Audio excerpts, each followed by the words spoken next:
कुएं से आती हंसी छत्तीसगढ़ के एक दूर दराज गांव करियाचर में एक पुराना कुआं था जो बरसों से बंद पड़ा था। उस कुएं की एंटिंग काली पड़ चुकी थी और उसके चारों ओर झाड़ियां उग आई थी। कहते थे उस कुएं से कोई हंसता है। निशा नाम की लड़की जब 22 साल की थी तो एक रात गर्मी से परेशान होकर बाहर आंगन में लेटी थी। आधी रात को उसने अचानक कुएं की दिशा से किसी के हंसने की आवाज सुनी। ही ही ही। आवाज कोई सामान्य नहीं थी। उसमें दर्द भी था और एक अजीब तान भी। डरकर वो मां के पास दौड़ गई। 12 साल बाद अब निशा 20 साल की हो चुकी थी। पढ़ाई पूरी कर गांव वापस आई थी। कुआं अब भी वैसा ही था, बंद, वीरान और भुला हुआ। पर इस बार कुछ बदल चुका था। पहली मौत गांव में एक युवक कमल की लाश कुएं के पास मिली।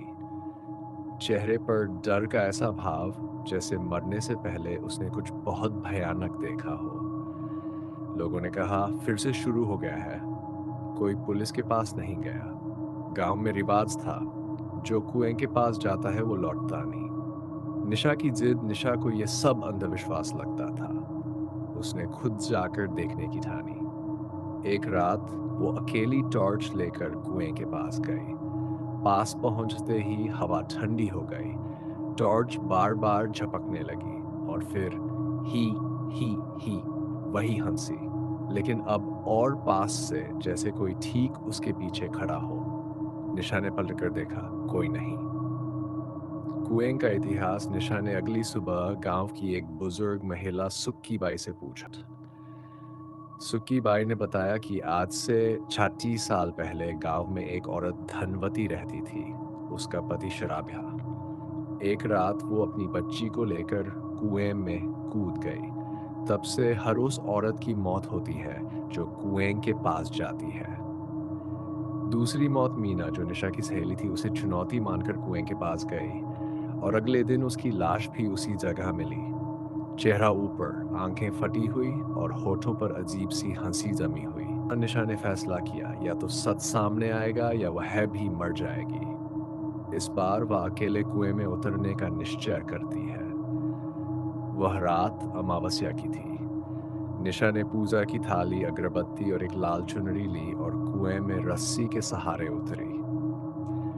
जैसे जैसे वह नीचे जा रही थी, दीवारों से पानी टपक रहा था और नीचे अंधेरा इतना था कि टॉर्च भी बेकार हो गई। अचानक उसे किसी के रोने की आवाज सुनाई दी। फिर वही हंसी, ही ही, और सामने एक परछाई दिखाई दी। हाँ, तू क्यों आई है? क्या तू भी अपनी बेटी को खो चुकी है?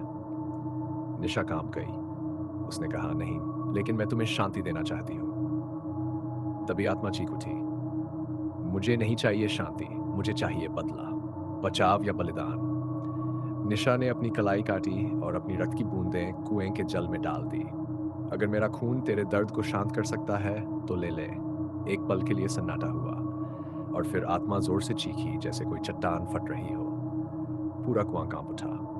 अगली सुबह गांव के लोगों ने देखा, कुएं से सफेद धुआं निकल रहा था और ऊपर खड़ी थी निशा, बेहोश लेकिन जिंदा। उस दिन के बाद ना कोई हंसी आई, ना कोई मौत हुई।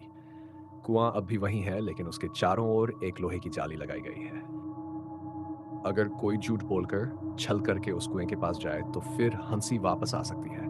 और अगर तुम कभी करियाचर जाना तो कुएं के पास मत जाना, क्योंकि वो हंसी अब भी इंतजार कर रही है।